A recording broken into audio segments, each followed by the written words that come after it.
tayo sa bahay ni Ananias Diokno. Base sa mga sinulat ng mga historiador, may isang bagay na naging interesante para sa akin. Doon ko nalaman na si Lolo General pala ay tinuturing na isang proto-revolutionary. Hindi pa man tuluyang nagsisimula ang himagsikang Pilipino noong 1896, ipinaglalaban na niya at mga ilan na kasama niya yung layunin nito na palayaan ang ating bansa. This is the second floor of the house of Ananias. It's only divided into two areas. Both are meant to be just a big sleeping area. So walang kwarto dito sa taas.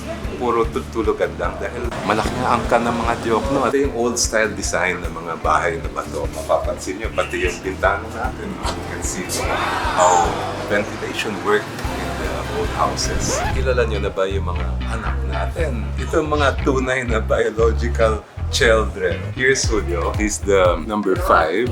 He's Laya. Number 2. Ito naman si Ian, yung ating bunso.